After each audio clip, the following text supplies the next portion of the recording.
launch committee, and so we wanted to get the base information out there on what patient-family advisors are, what we need staff assistance with, what our plans are, answer any questions you may have, and then have you join our recruitment campaign to get some patients to apply, because we need your help. And I think I turned this on. Let me see. Let's go. Okay, so we are going to review just briefly some patient-family centered care concepts. This initiative came from our August quality retreat of 2015? Yes. So one of the goals was to get a patient-family advisory council for our hospital. And then Amanda and I got the opportunity to go to a conference on patient-family centered care. And so of course we came back on fire and want to change the world. So that gave us more impetus to get this going.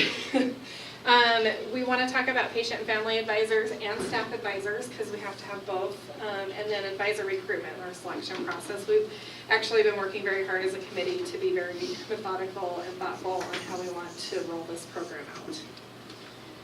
So patient-family centered care concepts include, of course, patient, family, and center, right? Self-explanatory. Dignity and respect. Participation, information sharing, and collaboration. Those are the 4 key concepts of patient-family centered care, and we'll briefly go over those with you guys. So respect and dignity is where our healthcare practitioners listen and honor the patients' and families' perspectives and their choices. We are not the end-all be-all in what is best for the patient and the family. They are. We need to listen to them. And we want to include their knowledge, their values, their beliefs, their cultural backgrounds into the planning and delivery of their care. So, and by doing that, we're providing them with respect and dignity in the work we're doing. Information sharing, making sure that we're giving them complete and clear and unbiased information so that they can make an informed decision that is best for themselves, best for the patients, best for the families. Because we know sometimes that isn't always 100% accurate. Participation, we want them to be fully partnered in their care. We don't want to tell them what they need to do. We don't want to say, well, here's choice A or B. Don't tell me what you want. This is your choice kind of thing. We really want them to partner with us. And we also want to collaborate with them, not only in day-to-day delivery of care, but in facility, processes, policies, design, new service lines, education, everything that they can help us with. We want them to be involved. Our dream is to have them involved from root cause analysis clear up to board level meetings so that their voice is heard throughout the organization. So our patient-family advisors, we are trying to recruit from current patients and former patients within the last couple of years. We want them to have services delivered within the last couple of years because we've already made a lot of changes. So somebody who had either a great or a poor experience in the last 20 years, it's not going to be as applicable to the things that we've put into place since that happened. Staff advisors, we really want frontline staff. Staff advisors help navigate the system. Patients and families don't always understand why it takes so long to get an application available to even apply to be part of the program within a big institution. But it does take time for the organization to get everything in place. And so the staff can help say, you know, this is why these things take so long. And these are, you know, some of the struggles we have. And we really appreciate your insight, those types of things. So we did decide on a pilot project. And we'll get to that. And then we do have some future plans, which I already kind of alluded to. Okay, so Patient Family Advisory Council serves as the foundation for patients and families to help in policies, decision making. It helps with efficient planning to make sure that we're listening to the voice of our consumers, because they are consumers of our services. We want to help increase understanding, not only between the patients and families, but the care providers, so that it is that partnership, and it's not the old model of the paternal, I'm the doctor, I'm the nurse, thou shalt. It's you are the patient, you are the family, what do you need? We want to promote respectful and effective partnerships, and it offers that forum for developing solutions. So we may have a problem or a challenge, and we're like, gosh, I wonder what the patients mean by this, or I wonder what would help the patients feel better. I wonder how the families navigate the system differently. Who better to ask than the patients and families? And I think the key there, too, is the partnership. So the whole point of this Patient and Family Advisory Council is not that patients just come to this meeting and say, oh, here's my ideas, and we're like, great, that's wonderful, we'll try to implement that. It's that the patients and the family members are actually integral in developing all the processes, all the policies, the whole program itself. They're in that whole process. They're not just, here's an idea and let's go, but they're actually building this with us. So an example would be, though we have a launch committee that's been getting like the application process and selection process, interview questions ready, once we get the advisors here, we're giving that to them to say, what do you want? Who do you want? What questions should we be asking? Did we capture the right information? And they can actually create that program from the ground up. So it's truly their work with us, which is cool. So we have some recruitment activities. This would be one of them. Jerry's given us permission to speak at all the town halls, and we're very thankful for that. So we're presenting similar information at the town halls. But we have information cards and information brochures that we'll get out to you guys after we get the information out to everyone. If you identify a patient or family member that you think would be good to apply for the program, let them know. Say, here's the information, here's the contact information. We actually have an email group where they can email our launch committee and let us know their interest or their questions. So we've got some of the infrastructure in place. We have applications ready for staff advisors. We have applications ready for the patient and family advisors. So Gary has been kind enough to put the patient family advisor applications online. They'll be ready to go for patients and families to fill out after the January board meeting. We wanted to make sure that we presented the information to the board, but Tracy Solar and I have already tried the application process and it's very smooth. So it's ready to go. We just have to wait for our go live date. The staff advisor applications are going to be available after the town hall on Friday through the internal HR application process. So Amber is helping us with that. We're looking for 2 to 3 staff advisors and 2 to 3 patient family advisors. There's questions on the application that say what type of project you want help with, what interests you. So that way, if they're not interested in our pilot project, which we'll get to in a minute, we'll still have an idea of what's out there so that we can approach other departments if they want to have advisors start to come in. So we're going to pilot in a small area and hopefully work up to a full advisory council. And we're treating it as, they're applying for a job. It's very similar to a volunteer position here. So they're actually applying. We will be doing an interview. We're going to see who may be the best fit for this position. Same with patients and families, and the same with the staff members. We would love to see, 20, 30 people apply. We would love to see that happen. But not necessarily will all those that apply be part of this team. Again, it's just like applying for a job. We will have to interview, and we're looking for kind of those strong people that can bring a lot of the characteristics that we're looking for to be able to build us. And so then they'll go through that interview process, and we'll also have orientation for them. So they're hired volunteers is really what they'll be. So they'll go through an orientation process, and the family advisors and staff advisors will actually do some training together on effective meetings and how to have open conversation and work on projects, project management. So we're going to help them be successful as a team, a cohesive team together. We're going to give them some of that base information. And I know the HIPAA questions often come up. And so all of our patients and family advisors will be going through the whole HIPAA compliance training and all that same stuff that every employee goes through. All right. So how can you help? So through the work of Holly, she did a great job for us. She made some posters. We have a couple more places to get them put up. But we need you to help us recruit staff and patient family advisors. Apply if you're interested, because we'd love to have a lot of interest in this process. Recommend staff members if you know somebody that you may not be interested, but you think somebody else might be super awesome. That would be great. Help spread the word. So we'll get some of these brochures and stuff out. I can pass these around so you guys can look at them and see kind of what's there. So some of the things that we're looking for, especially in the qualities of the council members, are their ability to share their insights and their knowledge from their experience so others can learn from it. So we are not looking for the hospital haters, and we're not looking for the hospital lovers. We're looking for the ones that can say, I had this care experience, this was great, and this is why it was great. They did X, Y, and Z. And but this could have been better, and this is how it could have been better. those are the types of individuals that we're looking for because they're more global focused on what could be improved. They need to be able to listen well.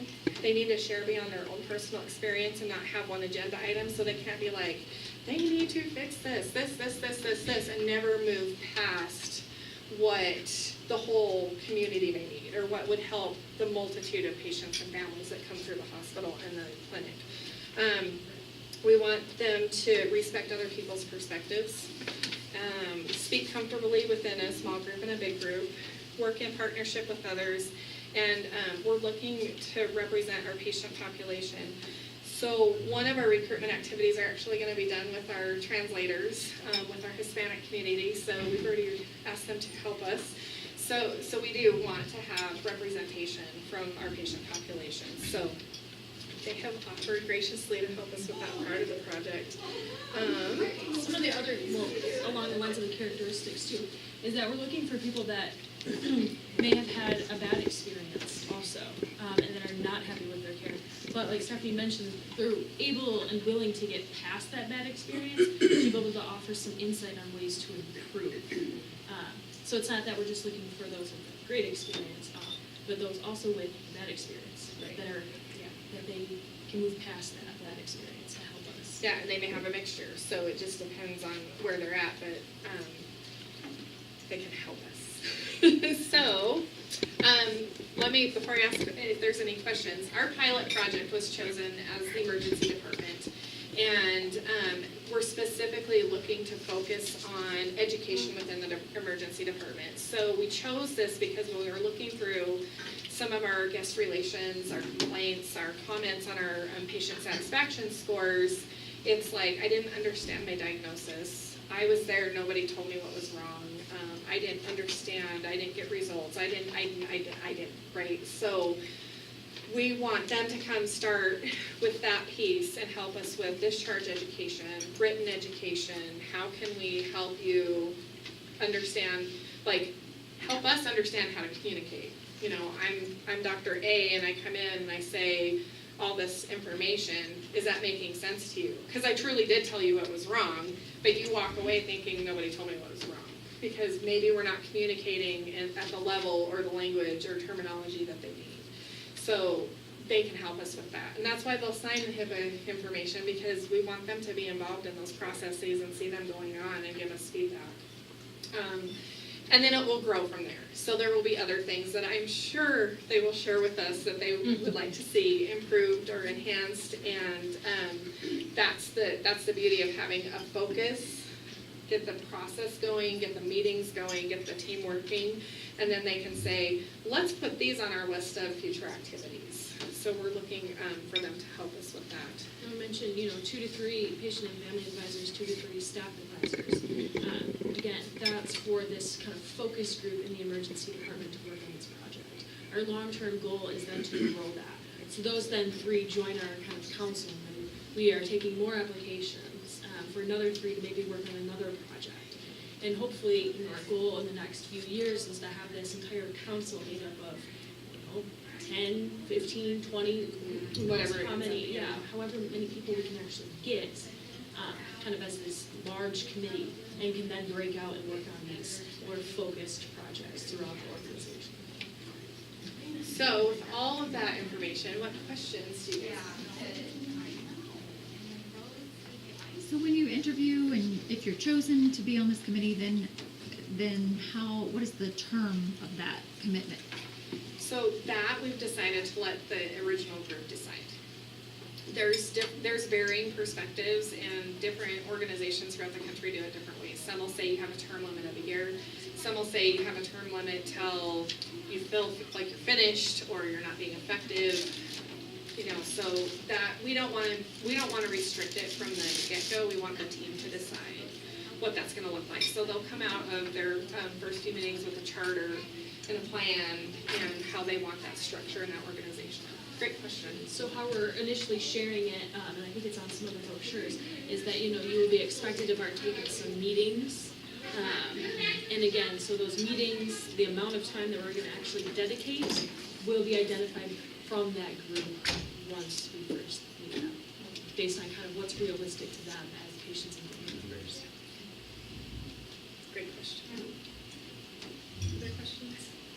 Don't be shy. Well, I have one. So since the pilot project is for the ED, when you have staff advisors, do you only want folks from the ED to be on that? Yeah, we want whoever is interested, is passionate about this, and really wants to see this work and be successful. It doesn't matter where you work, even though it is, because you still have interactions with the emergency department and you still work here. So we want whoever's interested to apply.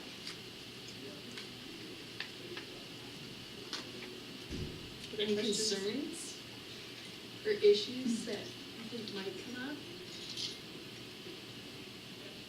Is there anything that you're like, we're having them do what? They're going to be involved in where? I'm glad you mentioned about the HIPAA, because I think that's very important, because that could be a potential issue. And as long as the folks know that and are trained on that, yeah, it should be okay. So when they're working on an issue or a problem that's happened, so that will be kind of presented to the group, but they're not on the floor and watching people take care of people and watching interactions and communication and that kind of stuff. Only in if real that's how time. they decide they want to get out there and do So it could in-the-moment be. education. So they could be. So the very sophisticated organizations that have been doing this for like 30 plus years have even peer patient family advisors, to where I came in with a diagnosis of pancreatitis. I actually have a peer or family advisor who's lived it and knows it and can mentor me and help me and partner with me. So that's how far you can really go, very in detail. If you're building a new wing or remodeling the hospital, they're there. You don't say, here's the plans, approve them, thanks. They're doing the walkthroughs, they're helping plan the blueprints, they're saying, this doesn't work, I would like to see this, this is what works better. You know, the bathrooms don't function correctly, there's not room to move in the shower. Those types of things. They're involved in it instead of just saying, here, approve this. So it really can be what we want it to be. And so we're excited to see where it goes. And full disclosure, I'm nervous about this because you don't know what's going to happen, right? It's an unknown, but I am so very excited, and I think it's the perfect time to get our community engaged in the work that we're doing and help us take everything to the next level. You know, and some of the other things that we learned from these patient and family advisors that have been doing this for a long time is that they also, when they have a big enough group, very similar to our employee evaluations, they do evaluations on the patient and family advisors. You know, here as a patient, you're on this advisory committee. Here's kind of your strengths. Here's your weaknesses. Here's where you can improve. So they're treated exactly as an employee, given feedback, saying, okay, you know, here's where you can help us more. Those types of things. You can teach them to conduct panels and panel interviews. Some organizations have them train staff. That part of their orientation process is to spend time with the patient family advisors, and they share their story and give them very clear expectations and instructions on what the patient experience should look like from the organization's mission and vision and from the patient and family perspective. So you can get them involved in that type of work as well. They can be involved in interviews. I mean, it really truly is as big or as little as you want to let it get. You know, we all work in healthcare, and we're always, no matter where you work, trying to do things to better the care for patients. But do we always know that's the right thing? You know, to me, you know, providing patient education, yes, I'm providing all this information, I'm talking to you, I'm providing you handouts, I'm giving you all of this information, I've done my job. But is that truly what's meaningful to you? Does that even make sense? Do you get it? Are you processing it, you know? So it's really just taking that patient perspective and saying, yes, you're doing it, but here's how you can do it better. Take action, make it meaningful.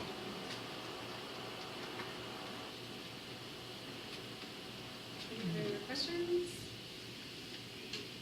Do you currently have any patients that you're already meeting with in your council or your groups already?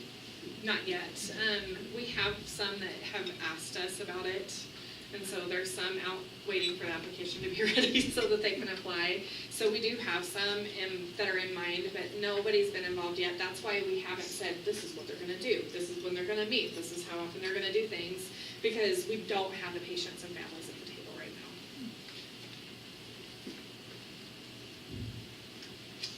now. And again, we'll be handing out kind of the little cards and brochures to each of the departments, including the medical office building, kind of all throughout the organization. And so we would just really kind of need you guys to, if you find a patient or a family member, who they don't have to be a patient, they can be someone's family member as well, that you think might be really good in this role and can help us, please give them that information, approach them about it, let them kind of know what we're doing and what's going on. Does this sound like an exciting project? Or does it sound scary?